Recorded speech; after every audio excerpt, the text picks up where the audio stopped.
동서고금을 막론하고 현인들은 적은 것에 만족할 줄 알아야 한다고 강조했습니다. 이 말 속에는 좋은 삶을 살 수 있는 삶의 기술이 담겨 있습니다. 여러분이 성공할 능력이 없어서 혹은 여유를 부릴 정도로 돈을 많이 벌지 못하니까 적은 것에 만족하라는 것이 아닙니다. 그보다는 많은 것을 필요로 하지 않기 때문에 만족하는 것입니다. 말하자면 만족은 마음이 평화롭다는 신호입니다. 제가 마시는 물, 제가 먹는 빵에 만족합니다. 하지만 이러한 만족은 제가 정말로 물 한 모금을 즐기면서 조심스럽게 마실 때, 갈증이 풀리는 시원함을 느낄 때, 신선하고 맑은 물을 마시는 것이 얼마나 다행이고 행복한 일인지를 느낄 때만 생깁니다. 빵을 먹을 때도 마찬가지입니다. 빵의 맛을 충분히 느끼고 즐길 때만 빵에 만족할 수 있습니다. 그런데 느끼는 것만으로는 부족합니다. 만족에 이르기 위해서는 하나가 더 필요합니다. 즉, 물과 빵을 하나님의 선물이라고 생각해야 합니다. 이 선물은 저에게 그냥 주어지는 것이 아닙니다. 그것은 하나님께서 저에게 내려주신 선물입니다. 하느님은 제가 잘 되기를 바라십니다. 이러한 의미에서 보면 만족은 언제나 감사할 줄 아는 마음과 관련이 있습니다.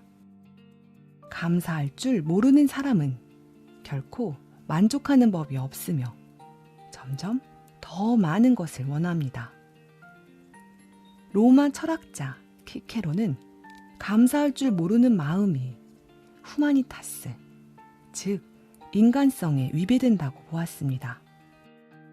자신을 하나님의 피조물인 인간으로 생각하는 사람은 하나님께서 그에게 선사하신 것에 대해서도 감사하는 마음을 가지고 있습니다. 감사하는 마음을 갖기 위해서는 어떻게 해야 할까요?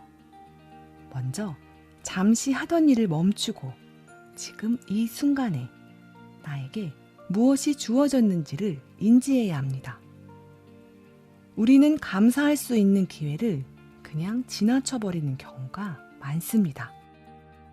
하지만 잠시 멈추고 내가 무엇을 선물로 받았는지를 생각해보고 깨달으면 감사하는 마음이 소용돌이치기 시작합니다. 그러면 갑자기 감사할 수 있는 무수한 기회를 발견하게 됩니다. 감사하는 마음을 정신 수양의 핵심으로 생각한 수도사 데이비드 스타인드 라스트는 감사하는 마음을 가지기 위해서 3단계가 필요하다고 말했습니다. 멈추세요. 둘러보세요. 행동하세요. 이것이 바로 감사의 3단계입니다. 멈추세요. 그렇지 않으면 지금 이 순간 여기에서 당신에게 주어진 감사할 기회들을 지나치게 됩니다. 둘러보세요. 그래야 기회를 포착할 수 있습니다. 그리고 무언가를 할 수 있는 기회를 움켜쥐고 행동하세요. 마지막 단계는 앞의 2단계와 똑같이 중요합니다. 데이비드 스타인드 라스트는 행동이 그렇게 어렵고 힘든 일이라고 생각하지 않습니다. 감사를 표현하는 행동은 감사함을 무언가로 만드는 것이며 삶에 도움이 되도록 그 기회를 이용하는 것입니다. 예를 들어, 저는 저에게 상처를 준 누군가의 말에는 감사할 수 없습니다. 하지만 상처를 준 말에 침착하고 너그럽게 반응하는 법을 배울 수 있는 기회를 얻었다는 사실에 대해서는 감사할 수 있습니다. 데이비드 스타인드 라스트는 감사함에 대해 저술한 자신의 저서에서 옴남 미카엘 아이바노프의 말을 인용했습니다. 우리가 의식적으로 감사합니다 라고 말할 수 있다면 모든 것을 변화시킬 수 있는 마술 지팡이를 얻은 것과 같다. 감사하는 마음을 가진 사람은 매 순간 하나님으로부터 받은 선물을 인식합니다. 웃음, 좋은 만남, 즐거운 대화, 활짝 핀 장미꽃, 알록달록한 가을의 나뭇잎들, 반짝이는 태양, 오늘 무언가를 할 수 있다는 가능성, 다른 사람들을 도와주고 격려해 줄 수 있는 기회들을 말입니다. 그러므로 감사의 3단계를 익히는 것이 중요합니다. 잠시 멈추고 그 순간이 나에게 무슨 말을 하는지를 생각해 본 다음 그것에 감사하는 연습을 하는 것이지요. 이를 통해 매사에 감사하는 법을 체득하면 여러분의 삶이 바뀝니다. 그러면 이렇게 말하게 됩니다. 내가 행복하기 때문에 감사한 것이 아니라 내가 감사하기 때문에 행복한 것이다.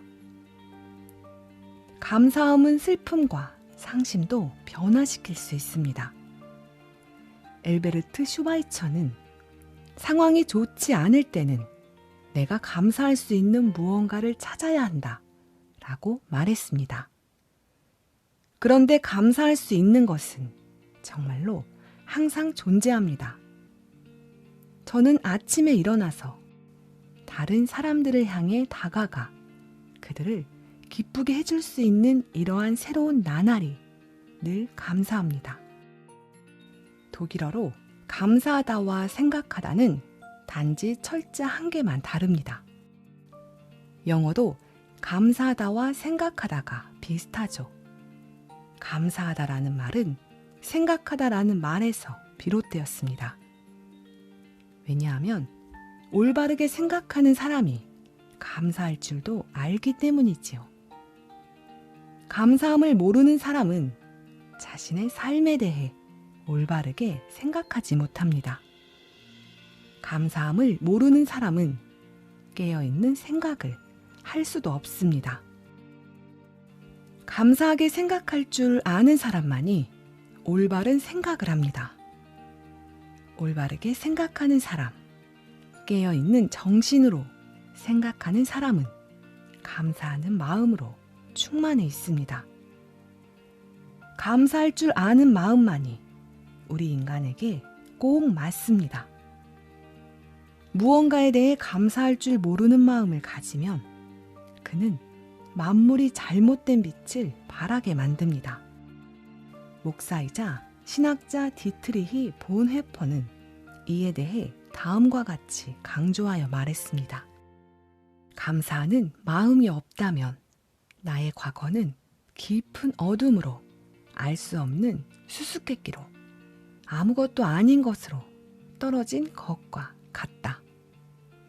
다시 말해 우리가 과거에 대해 감사하는 마음을 가져야만 과거의 의미를 인식할 수 있다는 것이지요.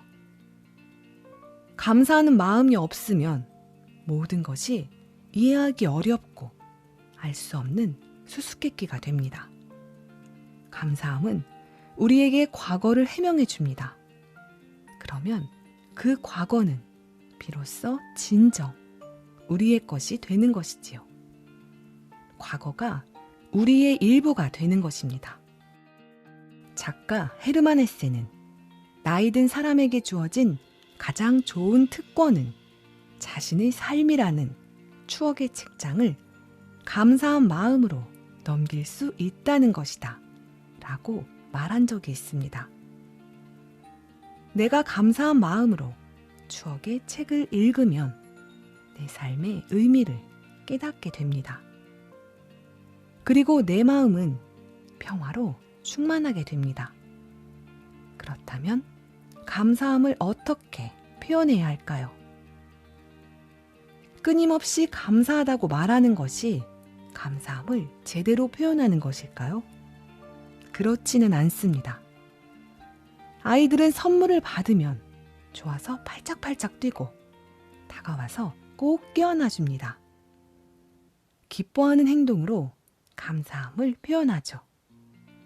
아이들에게는 그러한 행동이 감사함을 나타내는 표현인 것입니다. 이와 같은 생각을 했던 스위스 신학자 카를 바르트는 다음과 같은 말을 했습니다. 기쁨은 감사함의 가장 단순한 표현이다. 기쁨과 감사함은 서로를 완전하게 만들어줍니다. 기쁨은 감사함의 표현입니다. 또 반대로도 마찬가지입니다. 감사함은 기쁨의 열쇠입니다. 그는 또 이렇게 말했습니다. 우리가 감사하는 순간에 우리 안에 항상 존재하는 기쁨을 되찾게 된다.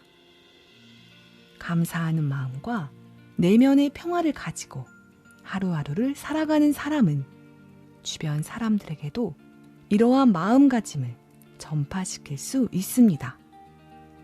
감사함은 나의 하루만 변화시키는 것이 아니라 이러한 마음가짐을 접하는 다른 사람들의 삶까지도 변화시킵니다. 감사함은 우리가 마주치는 사람들과 우리를 하나로 연결시켜 줍니다.